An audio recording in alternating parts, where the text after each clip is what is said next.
আমি বিয়ের জন্য ছেলে খুঁজেছি মাঝখানে অনেক দিন ৫-৭ বছর ধরে। এখনো আমার ফ্যামিলি থেকে আমার জন্য অনেক ছেলে খুঁজে, প্রায়ই এরকম অনুষ্ঠান হয়ে যায়। ছেলে দেখতে আসছে, ছেলে দেখতে আসছে। তো আমার সব দিক থেকে কেন যেন মিলছে না। এজন্যই আমি বিয়েটা করতে পারছি না। তো আমার খুব ইচ্ছা আমার একটা ঘটোয়া করে বিয়ে করার। এখন বয়স বাড়ছে আস্তে, আস্তে। আগামী দিনগুলো হয়তো একজনের হাত ধরে পথে চলতে হবে। যে কারণে একটা হাসব্যান্ড দরকার, প্রয়োজন হয়। যেমন বিভিন্ন ক্ষেত্রে, যেমন সিম্পল একটা ব্যাপার, একটু দোকানে যেতে হবে, সেক্ষেত্রে আমার যেতে হয়। একটা হাসব্যান্ড থাকলে হয়তো দুজনে একসঙ্গে যেতাম, তাই না? হ্যাঁ, আমার বিয়েতে আমি ডান্স করব।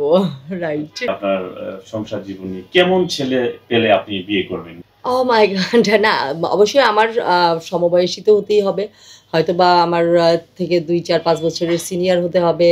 আর বিদেশী বাইরের সিটিজেনশিপ হতে হবে। কারণ আমার মেয়ে আমেরিকান সিটিজেনশিপ, ছেলে-মেয়ে দুজনেই। আর আমি মানে আ দেশে যাওয়া আসার মধ্যেই আছি। এক্ষেত্রে ইউরোপ বা ইউএস এর সিটিজেনশিপ হলে আমি হয়তো বিয়ে করব, এই আরকি। আর টাকা-পয়সা তো বড় ব্যাপার না। জমি-জমা, গাড়ি-বাড়ি, হ্যাঁ, এগুলা তো ভাগ্যের ব্যাপার। ঠিক বয়সটা আছে? কেমন? মানে যদি একটু হিন্টস দিতেন। কেমন বয়সের? কেমন বয়সের? আ অবশ্যই একটা সিনিয়র পারসন, বা যদি ইয়াং হয় তাকেও দেখতে হবে আমার, যদি সিটিজেন হয়। সেক্ষেত্রে অস্ট্রেলিয়ার আপনার বা ছোট যদি হয়, জুনিয়র আমার হয়। ছোট যদি হয় বা জুনিয়র হয়, মানে এইজের দিক থেকে, সেটা আমার দেখে আলোচনা সাপেক্ষে বুঝতে হবে, জানতে হবে। তো আমি বিয়ের জন্য ছেলে খুঁজেছি মাঝখানে অনেক দিন, ৫-৭ বছর ধরে। এখনো আমার ফ্যামিলি থেকে আমার জন্য অনেক ছেলে খুঁজে, প্রায়ই এরকম অনুষ্ঠান হয়ে যায়। ছেলে দেখতে আসছে, ছেলে দেখতে আসছে। তো আমার সব দিক থেকে কেন যেন মিলছে না। এজন্যই আমি বিয়েটা করতে পারছি না। তো আমার খুব ইচ্ছা আমার একটা ঘটোয়া করে বিয়ে করার। কারণ আমার বিয়েটা হয়েছে আলেকের সঙ্গে।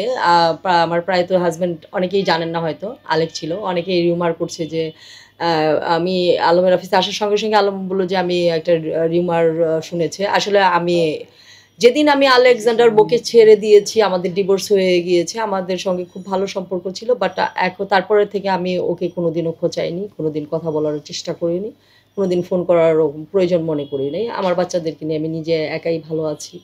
আমি নিজে জব করছি। আমার শিক্ষাগত যোগ্যতা আছে মোটামুটি, যতটুকুই আছে, যতটুকু বাবা-মা শিখিয়েছে, ততটুকু নিয়েই আমি কাজ করছি। আমার নিজের আ রক্ত পানি করে দরকার হয় আমি বাচ্চাদেরকে মানুষ করার চেষ্টা করছি।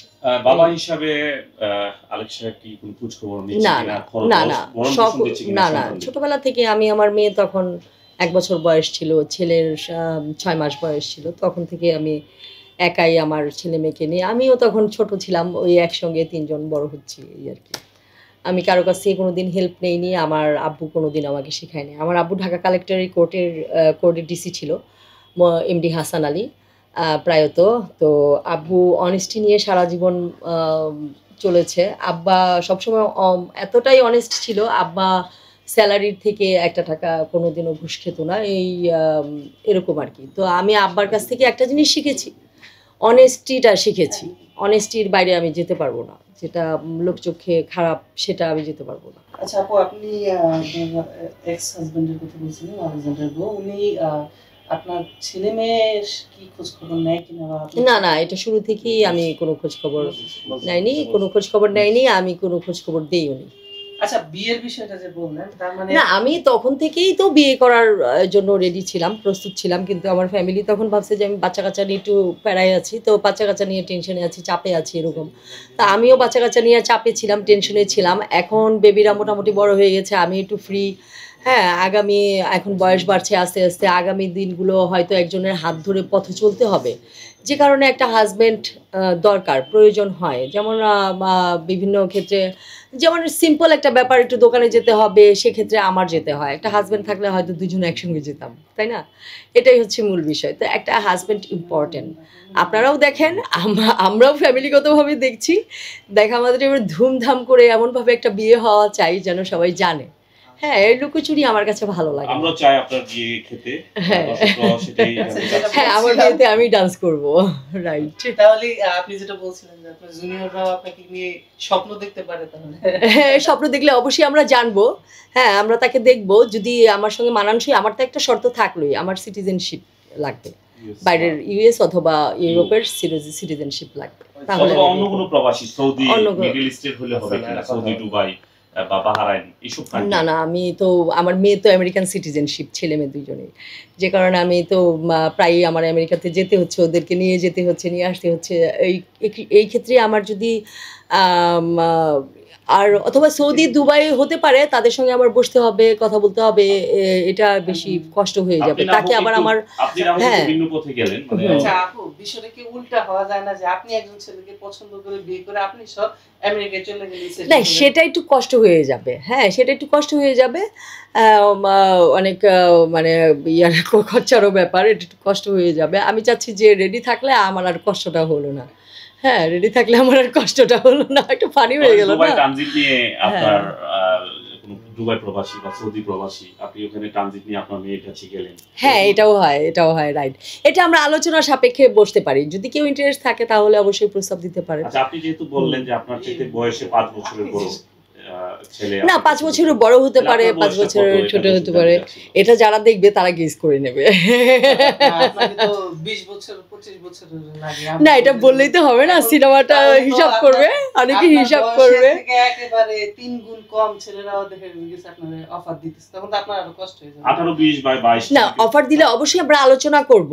আমাদের তো এখন তোমরা আছোই, তাই না? আমরা আলোচনা করব। দরকার হয় আমাদের এখানে একজন ঘটক থাকবে, তো সে যদি বলে, মন্তব্য দেয় যে হ্যাঁ আপা কথা বলতে পারেন, আমরা কথা বলবো। যদি আগানো যায় তাহলে আগাবো। ঠিক আছে?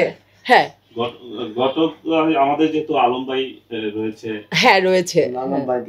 আলম ভাইকে আপনি দেখতে পারেন, হ্যাঁ আলম ভাইয়ের মাধ্যমে কোনো কিছু হয় কিনা। নেক্সট, আচ্ছা যাক, দারুণ ফানি হয়েছে। না, এটা সিরিয়াস মজা একটা, না করলে হ্যাঁ মজাও হলো। আর এটা কিন্তু সিরিয়াস আসলে। যখন আর একটু বয়স হয়ে যাবে, এখনো হয়তো চলতে পারছি, আগামী আরো 5-10 বছর চলতে পারবো, কিন্তু আর একটু বয়স হয়ে গেলে একজনের হাত ধরে চলতে হয়। এছাড়া আপনার বয়ফ্রেন্ড আছে কিনা, রয়েছে কিনা দেশে? না, আমার কোনো বয়ফ্রেন্ড নাই, এটা হলো বড় প্যারা, বড় সমস্যা। আমার বয়ফ্রেন্ড হয় না। কেন যে হয় না আমি নিজেও জানি না। হয়তো বা আমি অনলাইনে সময় দিই, ওইভাবে সময় দিই না। বয়ফ্রেন্ডের যে জায়গাগুলো, ওই জায়গাগুলোতে আমি সময় যেহেতু আপনি দিতে ওয়েস্টার্ন পারি। কালচারের সাথে সম্পৃক্ত রয়েছেন, ইউরোপ আমেরিকাতে ট্রাভেল করেন, সেক্ষেত্রে তো আমরা যতটুকু জানি যে এটা হওয়াটা একদম না, আমার আসলে বয়ফ্রেন্ডের প্রতি একটা অরুচি অনেক আগে থেকেই। আই হেট লাভ অ্যাফেয়ার্স এগুলো। এখন আমি জাস্ট কম্প্রোমাইজের কারণে আমি এই বিয়েটা করব। সেটা একটা প্রকৃত ভালো, মানে পরিপুষ্ট ভালোবাসা এবং লাভটা থাকতে হবে, ভালোবাসা থাকতে হবে। ঠিক আছে? আর এই যে ঠুমকো ভালোবাসা, লোক দেখানো ভালোবাসা বা অ্যাফেয়ার্স, এগুলো বয়ফ্রেন্ড, এগুলো আমার তেমন একটা, আমি মনে হয় ভালো লাগে না।